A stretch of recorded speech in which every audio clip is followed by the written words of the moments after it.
Every year, roughly 90% of everything traded globally travels by sea. The ships that carry it have to be built somewhere. In 2023, South Korea received orders for ships representing nearly 40% of global gross tonnage. And in high-value vessel categories, that share climbs closer to 50%.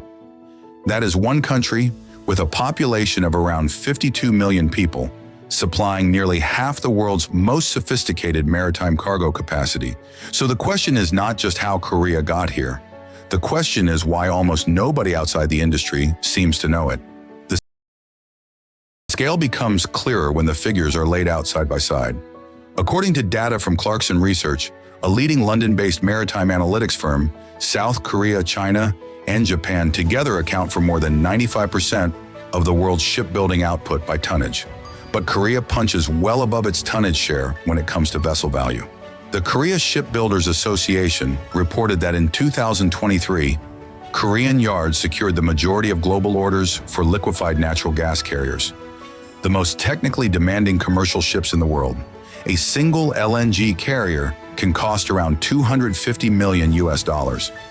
Korea's three largest shipbuilders, Hyundai, Samsung Heavy Industries, and Hanwha Ocean, collectively employed roughly 90,000 workers as of recent reporting, and the industry contributed approximately 2.2% of Korea's total GDP in recent years, according to the Korea Development Institute.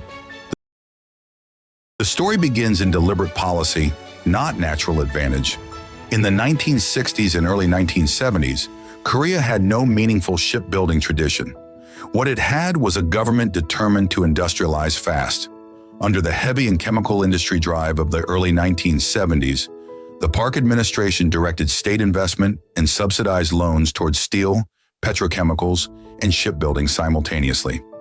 Hyundai Construction, not yet a shipbuilder, famously won a contract from a Greek shipping magnate before it had even built a shipyard. The yard at Ulsan was constructed in parallel with the first vessel it was supposed to produce. Over the following 2 decades, Korean firms climbed the learning curve aggressively, absorbing technology, training engineers in volume, and competing on price in ways British, German, and Scandinavian yards could not match. By the 1990s, Korea had overtaken Japan as the world's largest shipbuilding nation by output. The competitive advantage had shifted from cheap labor to engineering depth, and that transition is what made it durable. Dominance at this scale does not come without cost. The shipbuilding industry is notoriously cyclical, booming when global trade expands, contracting sharply when it slows. Between 2011 and 2016, a global shipping glut caused order books to collapse. Daewoo Shipbuilding, then one of Korea's largest yards, required a government-led bailout exceeding $4 billion according to the Korea Development Bank.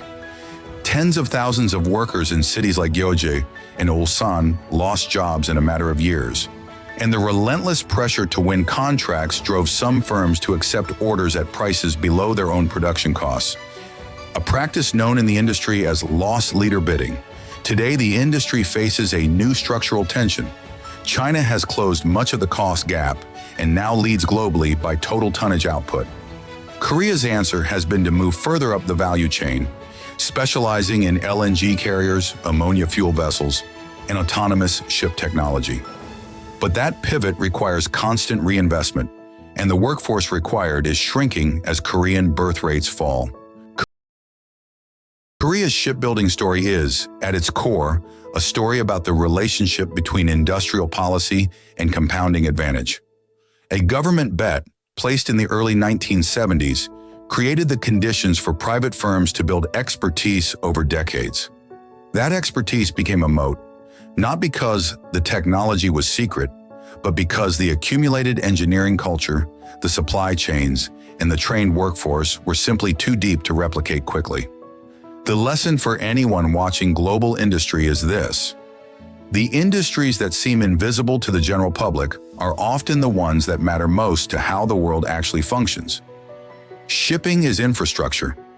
Shipbuilding is its foundation, and the country that controls the most sophisticated end of that foundation wields a kind of quiet, structural power that never makes headlines, but shapes everything.